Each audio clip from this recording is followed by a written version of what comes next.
a Mirella. Bem-vindos, então, ao curso de XML da Escola de Verão. Eu vou fazer, então, uma introdução ao curso de XML, não falando de XML. Olha que bacana. Então, nessa primeira parte, eu vou falar de pós-graduação e pesquisa, certo? Primeira parte, eu vou falar de graduação e pós-graduação em computação. Isso é para todos vocês, para quem está fazendo graduação, para quem está fazendo pós-graduação. Então, vamos lá. Vou começar discutindo com vocês alguns mitos que simplesmente prejudicam a nossa área que é a área de computação, e prejudicam a busca de desenvolvimento do nosso país. Certo? O nosso país ainda tem muitos aspectos de colônia e nós temos uma culpa aí nessa parte. Primeiro mito, saber programar é suficiente. Quem é que acredita nisso? Ninguém levanta a mão. Tá, muito bem, tudo bem. Saber programar não é suficiente. Isso é muito importante, principalmente para os alunos que estão fazendo graduação agora, que acham que sabem tudo só sabendo programar. Saber programar não é suficiente. Se a gente quiser evoluir tecnologicamente, a gente tem que saber muito mais do que programação. Tem que saber arquitetura de computadores, tem que saber teoria da computação e todas aquelas outras disciplinas que muitos de vocês não gostam de assistir. Mas acreditem, tudo faz parte. Uma das coisas mais importantes que vocês vão aprender na graduação e na pós-graduação é pensar. Professora, mas eu já sei pensar. Não sabe. Então, tem que aprender o pensamento computacional, como é que as máquinas funcionam e o que a gente pode fazer com elas. Então, saber programar não é suficiente. Outro mito, o mercado de TI está crescido no Brasil. Ele é meio mito, porque é verdade, ele está aquecido. O que isso quer dizer? Tem muita vaga de emprego. Isso é verdade, tem muita vaga de emprego. Mas não é para qualquer Zé Chinelão. O mercado está aquecido, precisando de pessoas competentes. E competência se adquire. A gente não nasce competente, a gente se torna competente. E uma das características para se tornar competente é estudar. Competência é uma habilidade, a gente desenvolve competência. Então, esses dois mitos, soma eles junto, chega ao terceiro mito. Se saber programar é suficiente se o mercado está aquecido, então eu não preciso terminar a graduação. Certo? E isso é mito. E esse mito ele é reforçado pelas grandes lendas da nossa área. Todo mundo conhece esses caras aí. Bill Gates não terminou a graduação em Harvard. Jobs não terminou a graduação no Reed College. Zuckerberg, todo mundo sabe, largou Harvard. Larry Ellison largou a Illinois University. E o Michael Dell largou a University of Texas em Austin. Todos eles largaram. E todos eles são multimega milionários. Só que todos eles são exceção à regra. Todos eles são exceção à regra. Tudo bem, se vocês se garantem que vocês têm uma ideia fenomenal e vocês têm a competência de mercado que esses caras têm, pode largar a graduação, mas eu duvido. Sem querer ofender ninguém, certo? Então, assim, terminar a graduação é importante. Então, a moral da história. Qual é a moral da história? Se terminar a graduação não é necessário e o mercado está aquecido, então tem emprego para todo mundo, eu não preciso terminar a graduação. Tá, ok. As empresas têm um monte de vaga em aberto. Vamos fazer o seguinte experimento. Vocês, agora, apliquem para essas vagas, mesmo sem ter terminado a graduação, mesmo sem ter terminado a pós-graduação. Apliquem para essas vagas que o mercado tem. Vamos ver quem é que consegue entrar lá. Percebe? Então, o mercado está aquecido, o mercado está precisa de muita mão de obra, mas precisa de mão de obra competente. Então, não interrompam os estudos de vocês em função do emprego que paga muito bem, obrigado. E isso traz ao último mito que eu vou falar para vocês hoje. Pós-graduação não é valorizada. Isso é mito. Isso é mito.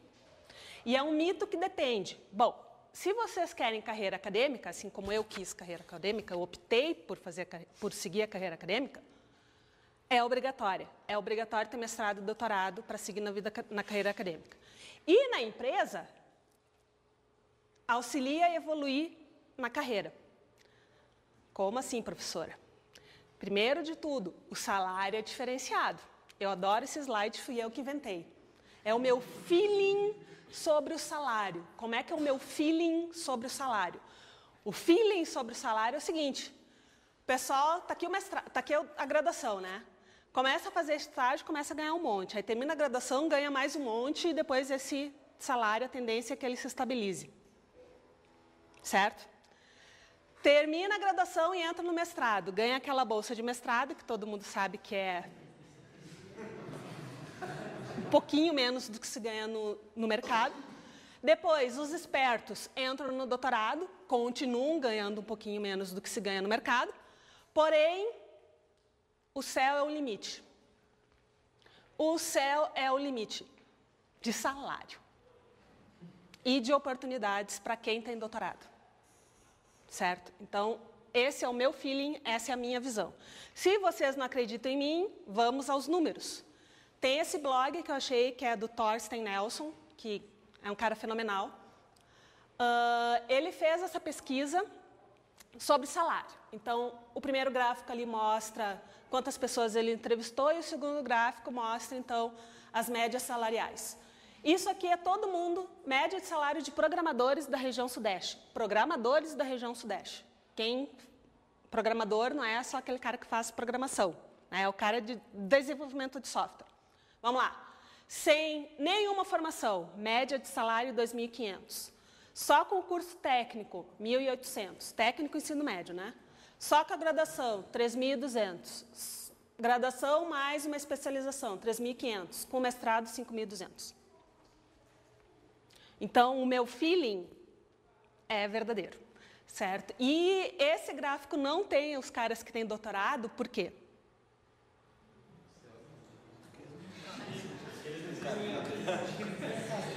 Quem é que trabalha na indústria que tem doutorado aqui no Brasil? Trabalha onde? Onde que as pessoas que têm doutorado em computação trabalham no Brasil? Fora da universidade, na indústria. Google, o que mais? IBM, Sun.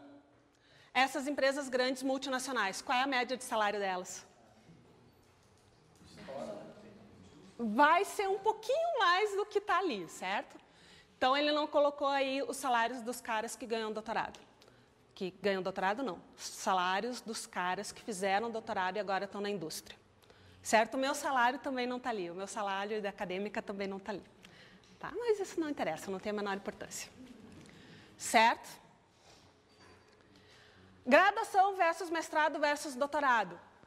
Para finalizar essa discussão. Eu gosto muito do que esse cara definiu, Callahan. Ele definiu assim, que o bacharelado prova que você pode ser treinado. Vocês podem ser treinados. E eu também, né? Eu fiz bacharelado.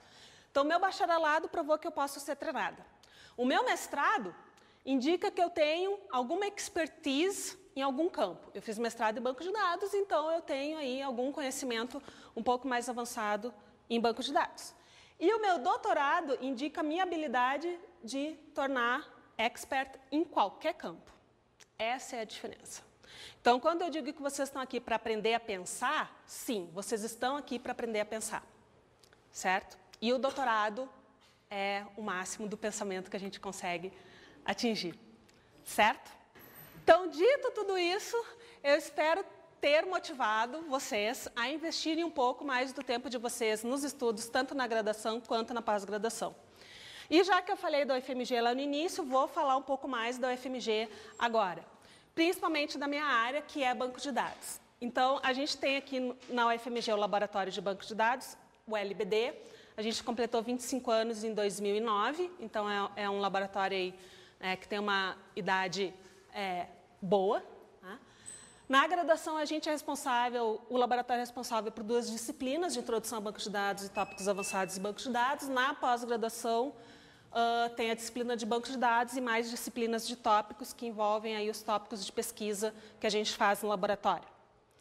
Quem são? Os professores do LBD, professor Alberto Lender, que é o fundador do laboratório, professor Berthier, que está licenciado, ele é o diretor da Google Brasil, né, o diretor de engenharia da Google, que fica aqui em Belo Horizonte.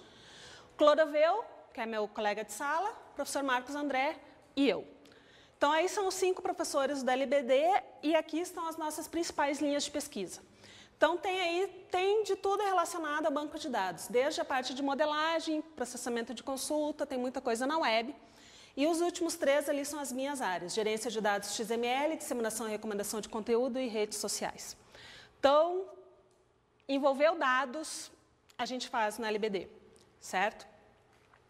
A gente tem vários projetos, aí eu listei alguns dos mais importantes. Eu vou falar um pouquinho para vocês, só para vocês terem uma ideia assim, mais ampla do tipo de pesquisa que a gente faz aqui no LBD e na UFMG.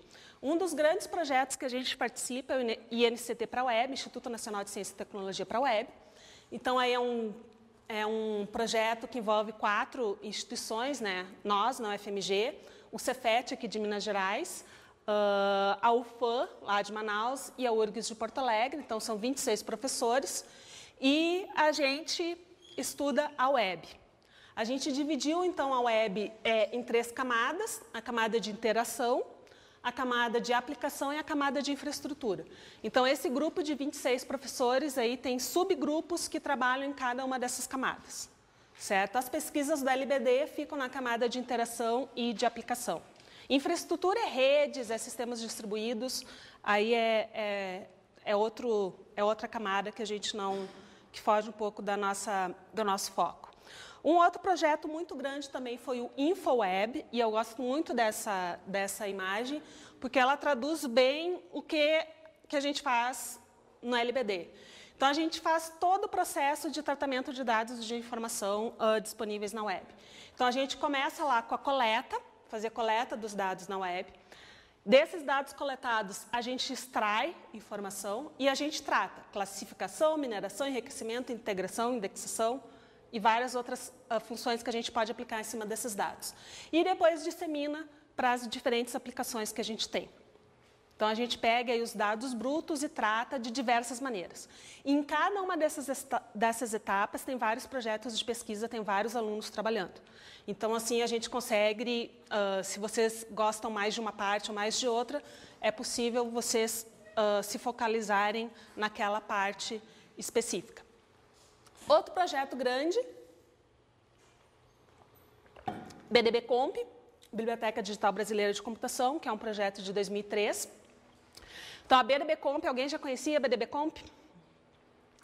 Então, é uma biblioteca digital, ela é de livre acesso, então vocês podem acessar lá www.lbd.dcc.ufmgbr/bdbcomp ou coloca lá BDBcomp no Google, o Google sabe onde é que fica. Então, a BDBcomp é uma biblioteca digital, o que isso quer dizer? Que ela indexa vários trabalhos de artigos de conferência, artigos em revistas, em periódicos, e ela tem várias funções. Então, ela tem função de busca por nome de autor, por título de artigo, tem várias funções.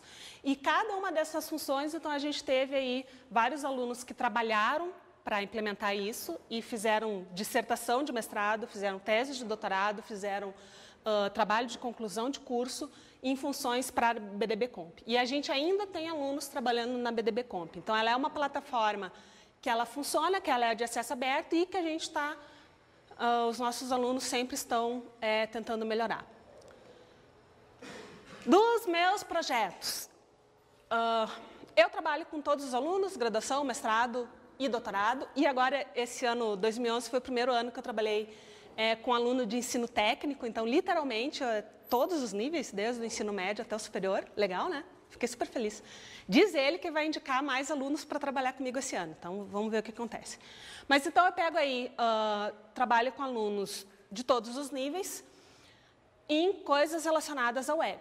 Então, vai lá, processamento de consultas web, consultas em redes sociais estão na web, disseminação e recomendação de conteúdo na web, modelagem de dados híbridos XML relacional para a web e busca de palavras na web, ou seja, web e dados. É isso que eu faço. Interessado, tem ali a propaganda. Todo mundo está interessado, né?